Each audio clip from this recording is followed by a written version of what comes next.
Esperanza de María. María, Madre de la Esperanza. De la fe nace la esperanza. Para esto, Dios nos ilumina con la fe para el conocimiento de su bondad y de sus promesas, para que nos animemos por la esperanza a desear poseerlas, siendo así que María tuvo la virtud de la fe en grado excelente, tuvo también la virtud de la esperanza en grado sumo, la cual le hacía proclamar con David: Mas para mí, mi bien es estar junto a Dios. He puesto mi cobijo en el Señor. María es la fiel esposa del Divino Espíritu, de la que se dijo: ¿Quién es esta que sube del desierto apoyada en su amado? Porque, comenta Algrino, desplegada siempre de las aficiones del mundo, tenido por ella como un desierto, y no confiando desordenadamente en las criaturas ni en los méritos propios, apoyada del todo en la divina gracia, en la que solo confiaba, avanzó siempre en el amor de su Dios. María confió en Dios a toda prueba. Bien demostró la Santísima Virgen cuán grande era su confianza en Dios, cuando próxima al parto se vio despachada en Belén a una de las posadas más pobres y reducida a dar a luz en un establo. Y lo reclinó en un pesebre porque no había para ellos lugar en la posada. María no tuvo una palabra de queja, sino que, del todo abandonada en Dios, confió en que Él la asistiría en aquella necesidad. También la Madre de Dios dejó entrever cómo confiaba en Dios cuando, avisada por San José que tenían que huir a Egipto, aquella misma noche, emprendió un viaje tan largo y a un país extranjero y desconocido, sin provisiones, sin dinero, sin otra compañía más que la de San José y el niño, el cual, levantándose, tomó al niño y a su madre y se fue a Egipto. Mucho después María demostró su confianza cuando pidió al Hijo la gracia del vino para los esposos de Caná, después de decirle: no tienen vino, y oír que Jesús le decía: mujer, ¿qué nos va a mí y a ti?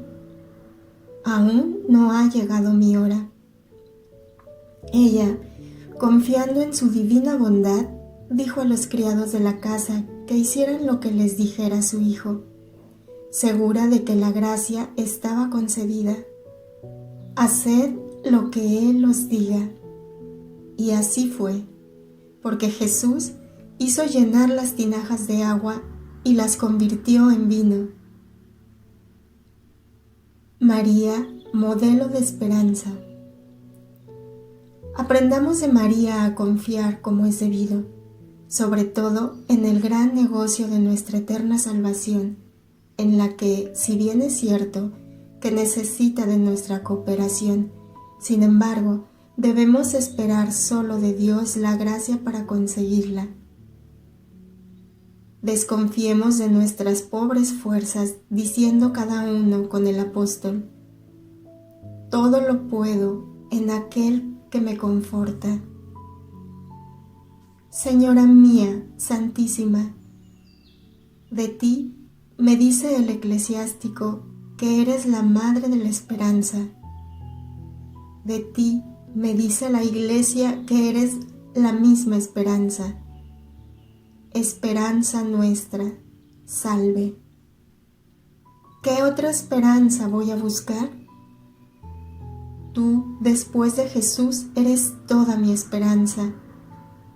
Así te llamaba San Bernardo y así te quiero llamar también yo. Toda la razón de mi esperanza. Y te diré siempre con San Buenaventura: salvación de los que te invocan, sálvame. Castidad de María. María, Reina de las Vírgenes. Después de la caída de Adán, habiéndose rebelado los sentidos contra la razón, la virtud de la castidad es para los hombres muy difícil de practicar. Entre todas las luchas, dice San Agustín, las más duras son las batallas de la castidad, en la que la lucha es diaria y rara la victoria. Pero sea siempre alabado el Señor, que nos ha dado en María un excelente ejemplar de esta virtud. Con razón, dice San Alberto Magno, se llama Virgen a la Virgen, porque ella, ofreciendo su virginidad a Dios, la primera, sin consejo ni ejemplo de nadie, se lo ha dado a todas las vírgenes que la han imitado. Como predijo David, toda espléndida la hija del rey va adentro con vestidos de oro, recamados, vírgenes con ella, compañeras suyas, donde él son introducidas,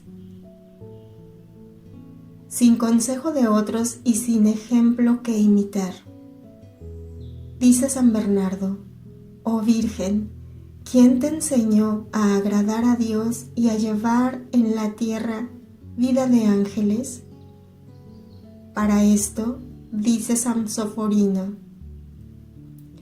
se eligió Dios por madre a esta purísima Virgen, para que fuera ejemplo de castidad para todos.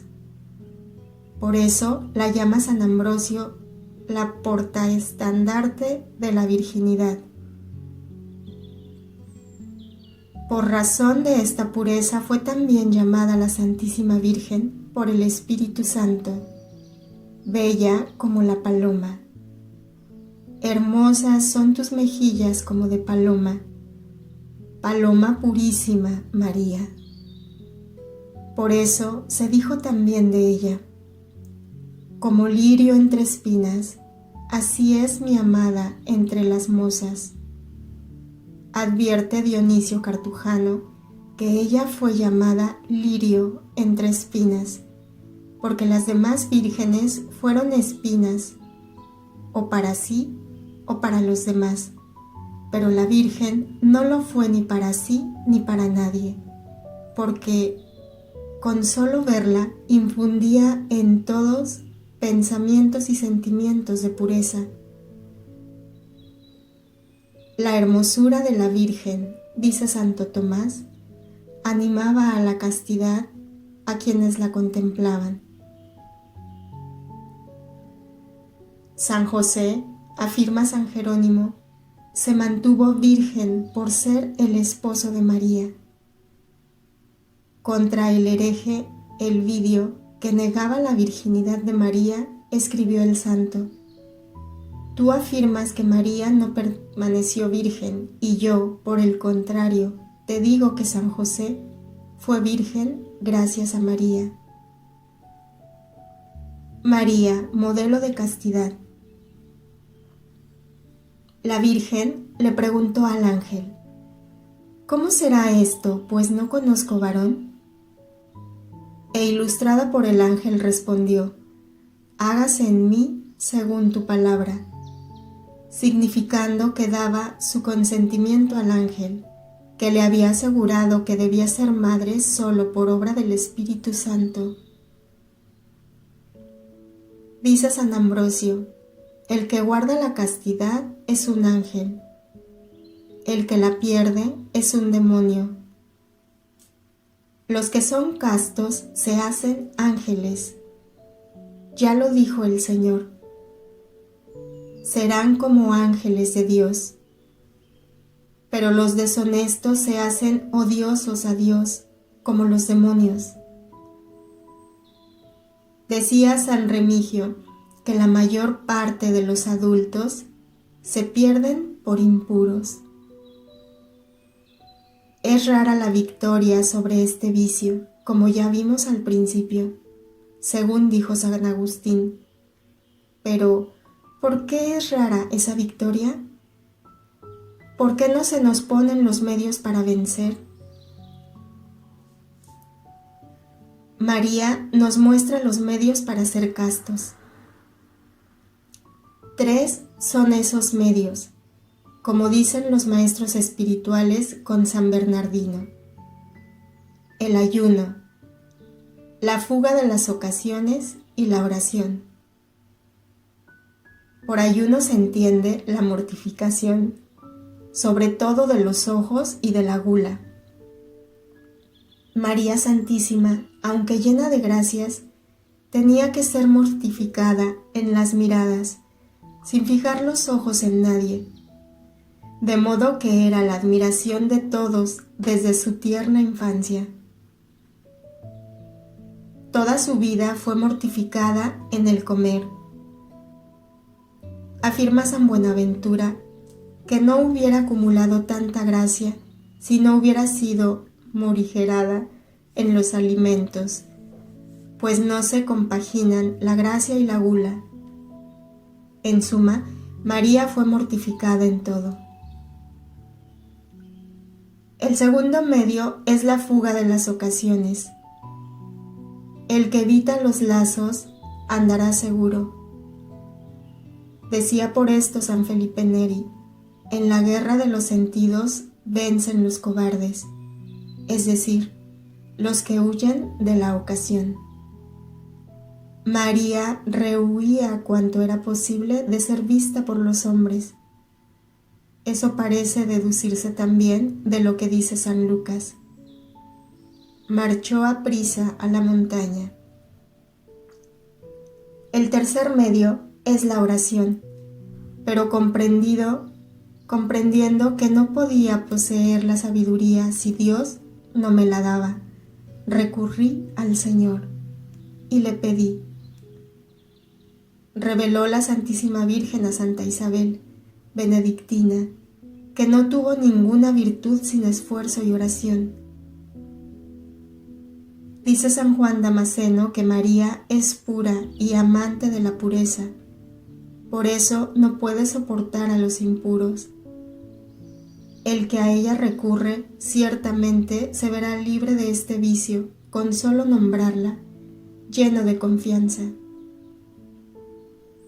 Decía San Juan de Ávila que muchos tentados contra la castidad, con solo recordar con amor a María Inmaculada, han vencido.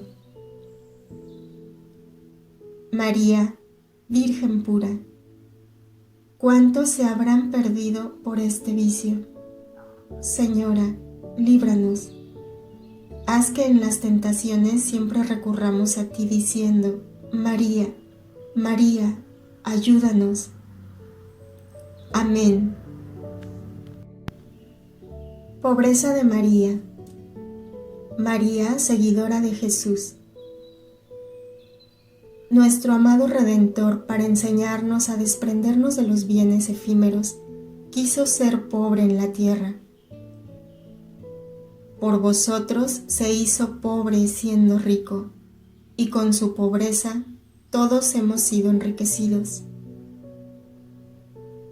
Por eso Jesús exhortaba al que quería seguirle: si quieres ser perfecto, vete, vende todo lo que tienes, dáselo a los pobres y ven y sígueme.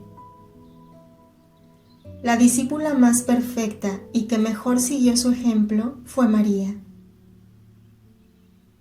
Es de opinión San Pedro Canicio que la Santísima Virgen, con la herencia dejada por sus padres, hubiera podido vivir cómodamente, pero quiso quedar pobre, reservándose una pequeña porción y dando todo lo demás en limosnas al templo y a los pobres. Se cuenta en las revelaciones de Santa Brígida que le dijo la Virgen: desde el principio resolví en mi corazón no poseer nada en el mundo. Los regalos recibidos de los magos serían ciertamente valiosos, afirma San Bernardo, como convenía a su regia majestad, pero se distribuirían a los pobres por manos de San José. Por amor a la pobreza no se desdeñó en casarse con un trabajador como lo era José, y en sustentarse con el trabajo de sus manos, como coser y cocinar. Reveló el ángel a Santa Brígida que las riquezas de este mundo eran para María como el barro que se pisa, y así vivió siempre pobre. María nos enseña a amar la pobreza. Quien ama las riquezas, decía San Felipe Neri, no llegará a ser santo. Y afirmaba Santa Teresa, es claro que va perdido quien camina tras cosas perdidas. Por el contrario, decía la misma santa que la virtud de la pobreza abarca todos los demás bienes. Dije, la virtud de la pobreza, que como dice San Bernardo, no consiste en ser pobre, sino en amar la pobreza. Por eso afirma Jesucristo, bienaventurados los pobres de espíritu, porque de ellos es el reino de los cielos. Bienaventurados porque no quieren otra cosa más que a Dios, y en Dios encuentran todo bien, y encuentran en la pobreza su paraíso en la tierra, como lo entendió San Francisco al decir, mi Dios y mi todo. Amemos ese bien en el que están todos los bienes, como exhorta San Agustín. Ama un bien en el que están todos los demás, y roguemos al Señor con San Ignacio, dame solo tu amor, que si me das tu gracia, soy del todo rico. Y cuando nos aflija la pobreza, consolémonos sabiendo que Jesús y su Madre Santísima han sido pobres como nosotros. Dice San Buenaventura, el pobre puede recibir mucho consuelo con la pobreza de María y la de Cristo. Madre mía amantísima, con cuánta razón dijiste que en Dios estaba tu gozo, y se alegra mi espíritu en Dios mi Salvador, porque en este mundo no ambicionaste ni amaste otro bien más que a Dios. Atráeme en pos de ti, Señora, despréndeme del mundo y atráeme hacia ti, para que ame al único que merece ser amado. Amén, amén, amén. Obediencia de María. María, la disponible para Dios. Por el amor de María,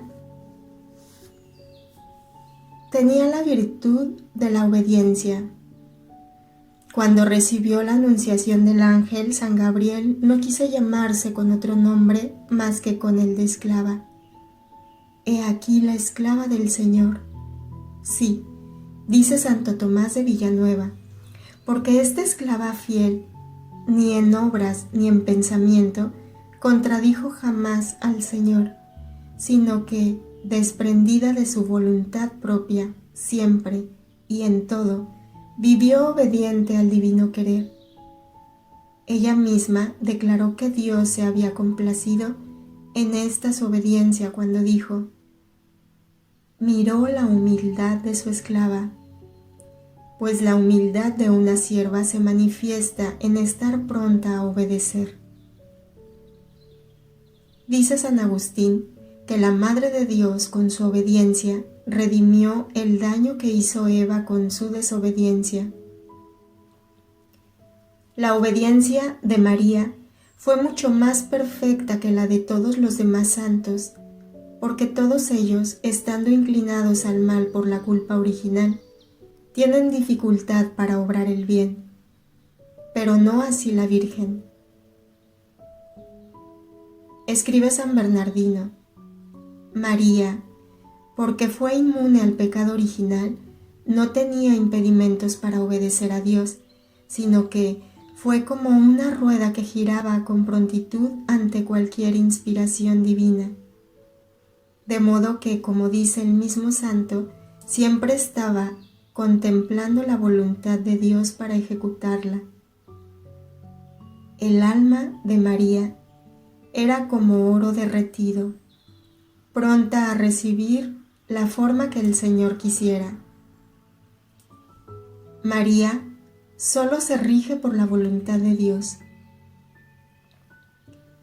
Bien demostró María lo pronto de su obediencia cuando, por agradar a Dios, quiso obedecer hasta al emperador romano, emprendiendo el viaje a Belén, estando en estado y en pobreza, de modo que se vio constreñida a dar a luz en un establo.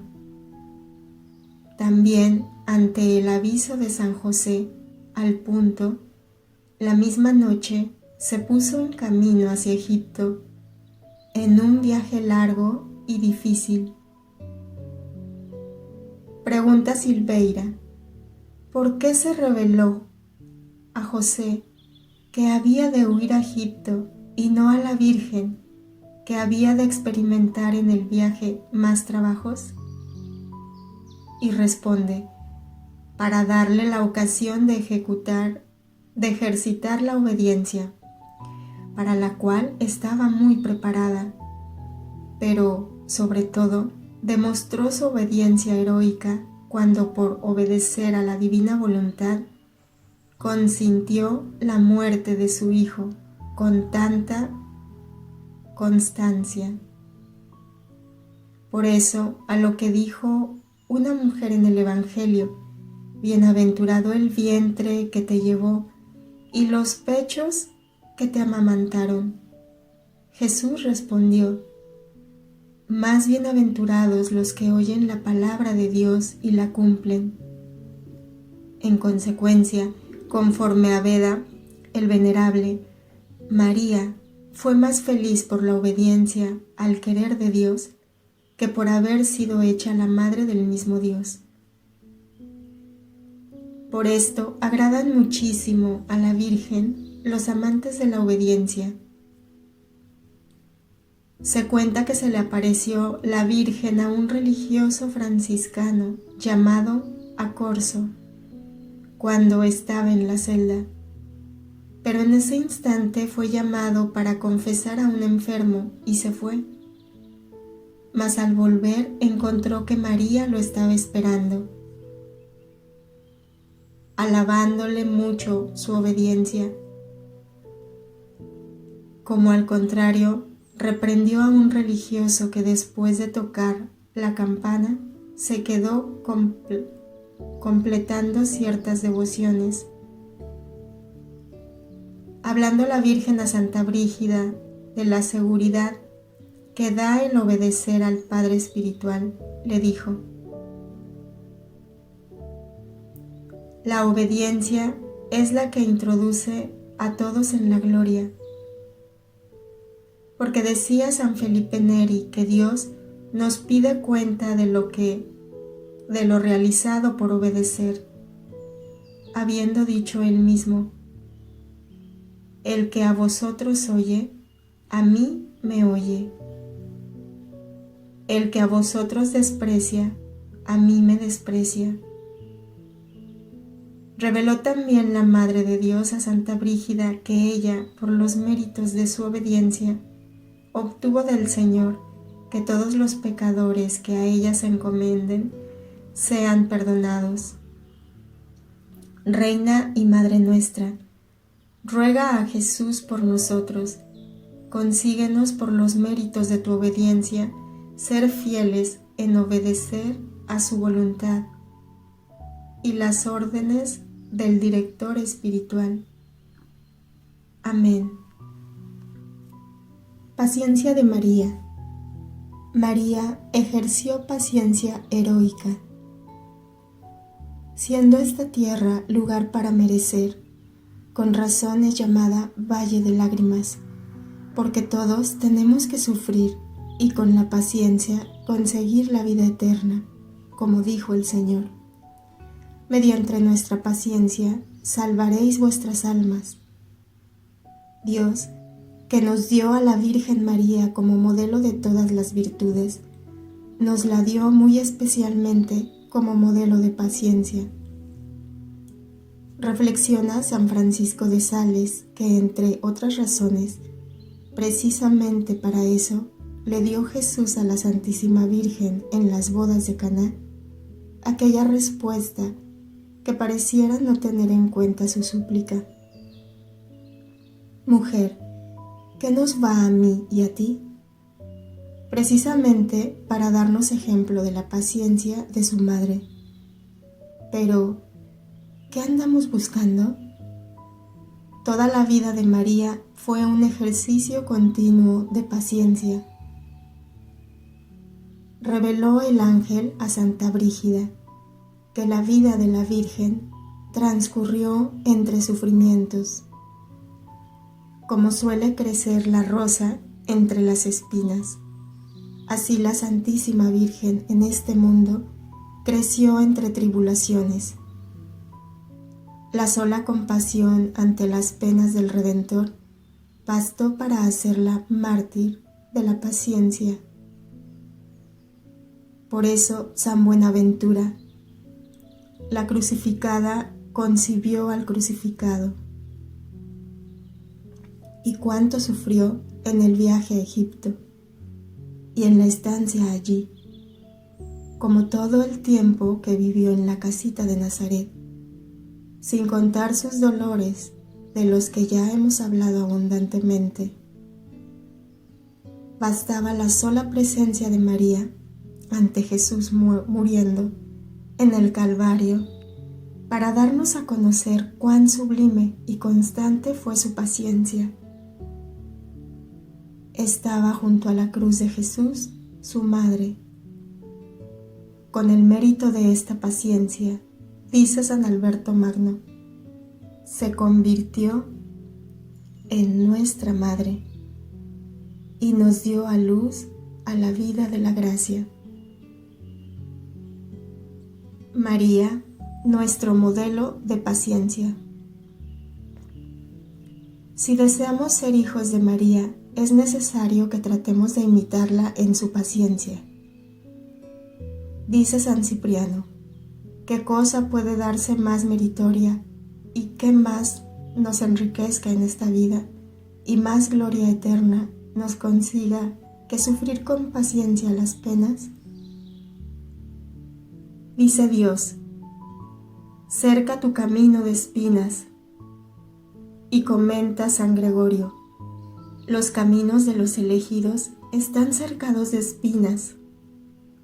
Como la valla de espinas guarda la viña, así Dios rodea de tribulaciones a sus siervos, para que no se apeguen a la tierra. De este modo concluye San Cipriano, la paciencia es la virtud que nos libra del pecado y del infierno. Y la paciencia es la que hace a los santos. La paciencia ha de ir acompañada de obras perfectas, soportando con paz las cruces que vienen directamente de Dios, es decir, la enfermedad, la pobreza, etc., como las que vienen de los hombres, persecuciones, injurias y otras. San Juan vio a todos los santos con palmas en sus manos. Después de esto, vi una gran muchedumbre y en sus manos palmas. Con esto se demostraba que todos los que se salvan han de ser mártires, o por el derramamiento de la sangre, o por la paciencia. San Gregorio exclamaba jubiloso, nosotros podemos ser mártires sin necesidad de espadas. Basta que seamos pacientes si, como dice San Bernardo, Sufrimos las penas de esta vida aceptándolas con paciencia y con alegría. ¿Cómo gozaremos en el cielo por todos los sufrimientos soportados por amor de Dios? Por eso nos anima el apóstol. La leve tribulación de un momento nos produce, sobre toda medida, un denso caudal de gloria eterna.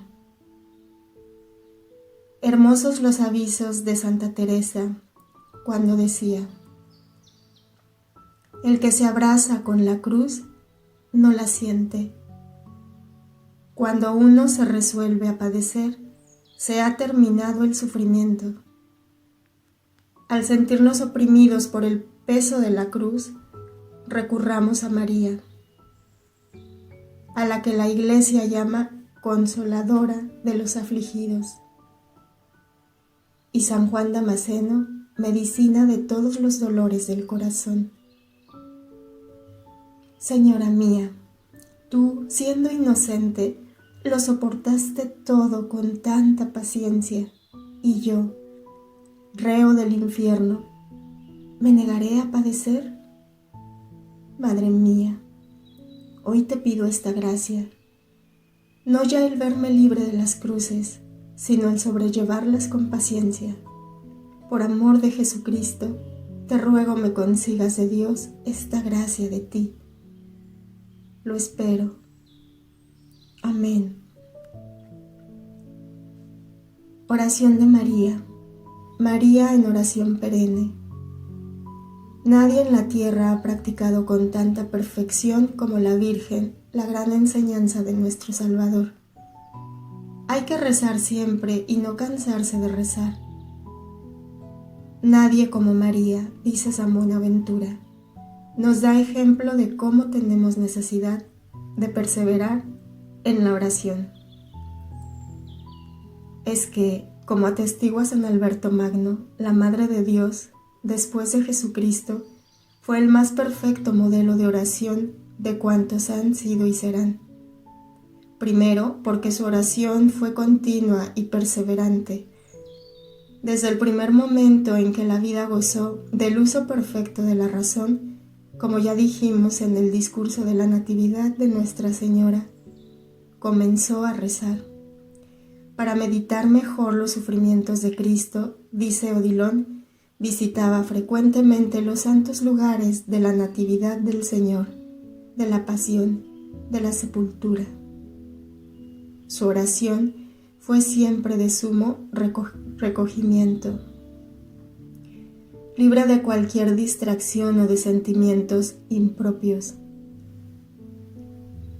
Escribe Dionisio Cartujano: ningún afecto desordenado ni distracción de la mente pudo apartar a la Virgen de la luz de la contemplación, ni tampoco las ocupaciones.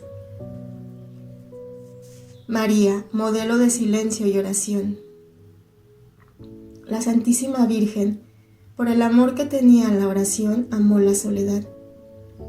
Comentando San Jerónimo las palabras del profeta: he aquí que la Virgen está encinta y va a dar a luz un hijo y le pondrá el nombre de Emmanuel.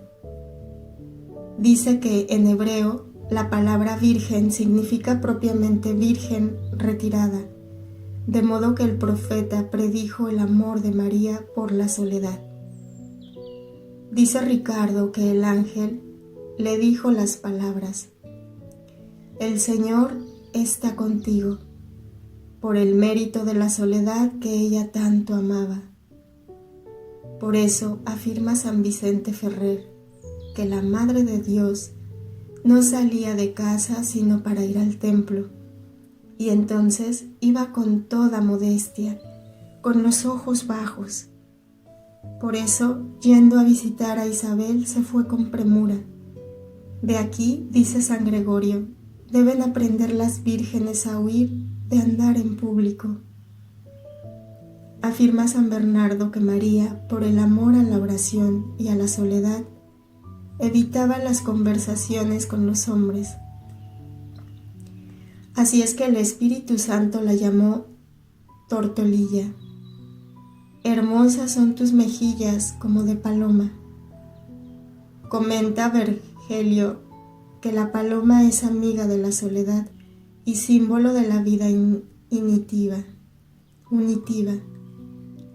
La Virgen vivió siempre solitaria en este mundo como en un desierto, que por eso se dijo de ella: ¿quién es esta que sube por el desierto como columnita de humo?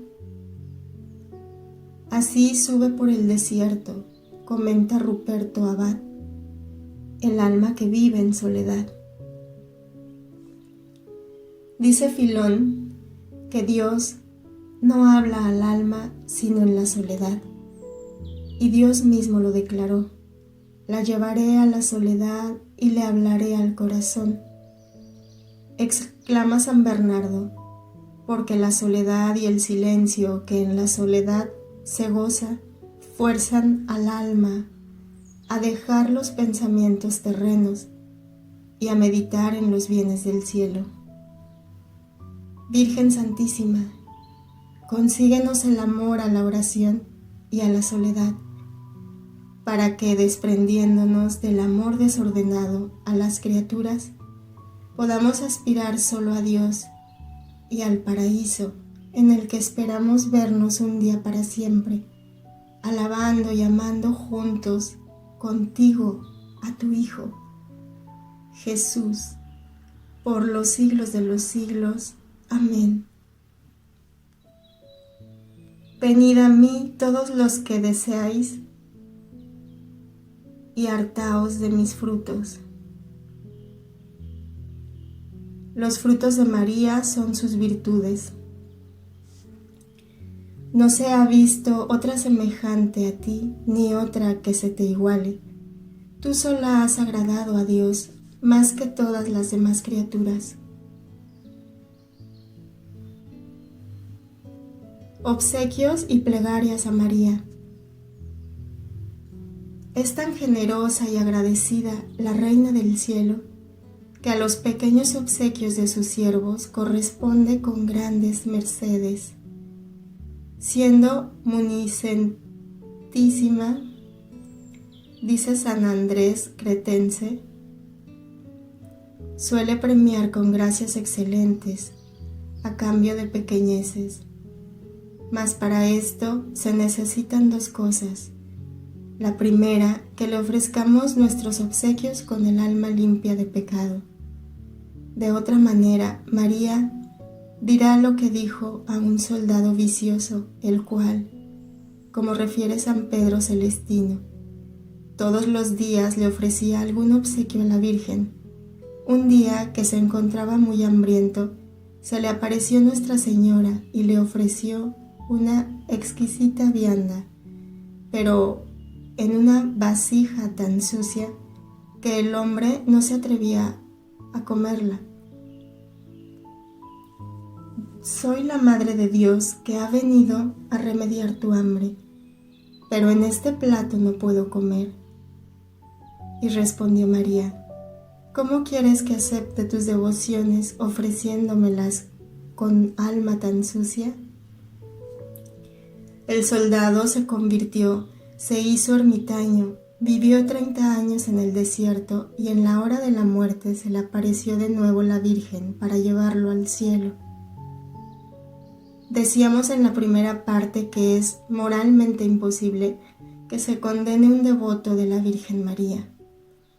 Pero esto ha de entenderse con la condición de que éste o viva sin pecados o al menos tenga deseos de salir de ellos, porque en ese caso Nuestra Señora lo ayudará. Pero si alguno pretendiera seguir en sus pecados con la presunción de que Nuestra Señora lo había de salvar, por su culpa se haría indigno de la protección de María. La segunda condición es que persevere en la devoción a María. Solo la perseverancia merece la corona, dice San Bernardo. Tomás de Kempis, siendo joven, recurría todos los días a la Virgen con ciertas oraciones, Un día las dejó, luego las abandonó durante una semana y al fin del todo. Una noche, en sueños, vio cómo la Virgen abrazaba a todos sus compañeros, pero al llegar a él le dijo: ¿qué esperas tú, que has abandonado tus devociones? Vete, que eres indigno de mis abrazos. Tomás despertó despavorido y reanudó las oraciones que acostumbraba. Bien dice Ricardo de San Lorenzo: el que persevera en la devoción a María no verá defraudada su esperanza, porque todo lo que desea se cumplirá. Pero como nadie puede estar seguro de perseverar, por eso nadie está seguro de su salvación hasta la muerte. Memorable fue el testimonio de San Juan Berchmán, religioso jesuita.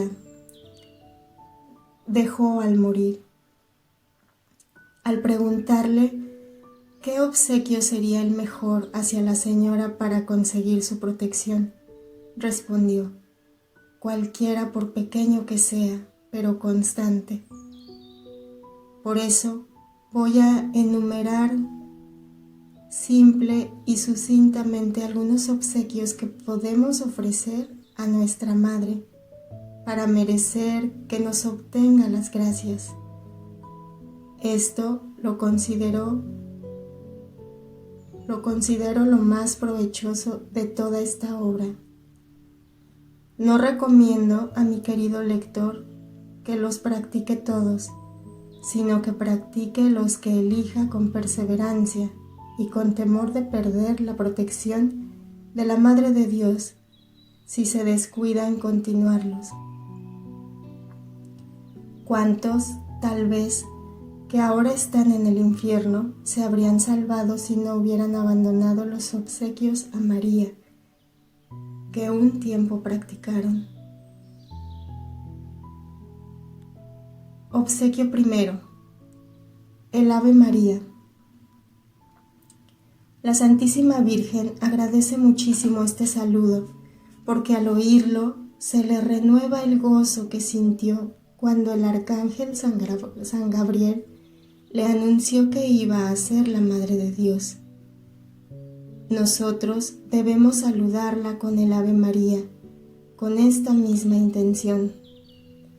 Dice Tomás de Kempis: saludadla con la salutación angélica, porque este saludo lo escucha muy complacida. Dijo la Virgen a Santa Matilde que nadie puede saludarla mejor que con el Ave María. El que saluda a María será saludado por ella.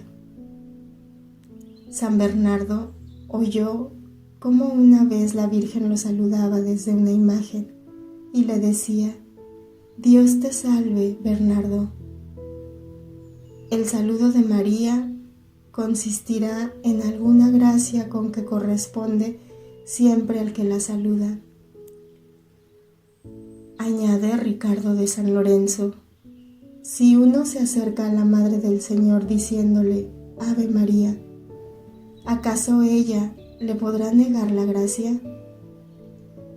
La Virgen María le prometió a Santa Gertrudis tantos auxilios en la hora de la muerte, cuantas fuesen las Ave Marías que le había rezado. Afirma el beato Alano que al rezar el Ave María, así como goza todo el cielo, así tiembla y huye el demonio.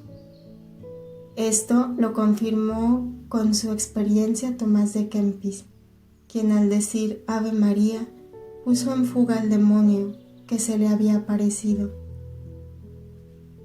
Este obsequio lo podemos practicar así: rezando por la mañana y por la noche 3 Aves Marías con el rostro en tierra, o al menos de rodillas, añadiendo después de cada Ave María la oración: Oh María, por tu pura e inmaculada concepción, haz casto mi cuerpo y santa mi alma. Luego pedirle la bendición a María como nuestra madre que es. Así lo hacía San Estanislao. Después, colocarse bajo el manto protector de Nuestra Señora, pidiéndole que nos libre durante el día o la noche sin pecado.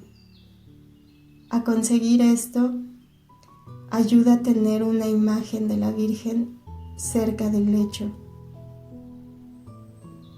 Segundo, rezando el Ángelus con las 3 Aves Marías acostumbradas al amanecer, al mediodía y al caer la tarde. En tiempo de Pascua se reza la antifonía Regina Coeli. 3. Saludando a la Madre de Dios con el Ave María al oír el reloj. San Alfonso Rodríguez saludaba a María cada hora. De noche, los ángeles le despertaban para que no interrumpiese esta devoción. 4. Saludando con el Ave María, saludando a la Virgen al salir de casa o al entrar, para que dentro o fuera nos libre del pecado. 5. Saludando con el Ave María a toda imagen de la Virgen que encontremos. Con esta intención es bueno que haya imágenes devotas de María en las puertas o en los muros de la casa, para dar ocasión de reverenciarla a los que pasan. En Nápoles y más en Roma se encuentran por las calles hermosísimas imágenes de Nuestra Señora, colocadas por sus devotos. 6. Será cosa muy saludable rezar un Ave María al principio o al fin de las acciones, ya sean estas espirituales como la oración, la confesión, la comunión, la lectura espiritual, oír la predicación, etc. Ya sean temporales como estudiar, dar buenos consejos, trabajar, sentarse a la mesa, acostarse y otras semejantes. Dichosas las acciones que van encaminadas entre 2 Aves Marías, y así al levantarse por la mañana o al cerrar los ojos para dormir, en toda tentación, en todo peligro, en todo impulso de cólera y cosas similares, rezar siempre el Ave María. Hazlo así, mi querido lector, y verás el gran provecho que de esta práctica sacarás. Refiere el padre Auriema que la Santísima Virgen prometió a Santa Matilde la gracia de una santa muerte si le recitaba todos los días 3 veces el Ave María, en honor de su sabiduría, potencia y bondad.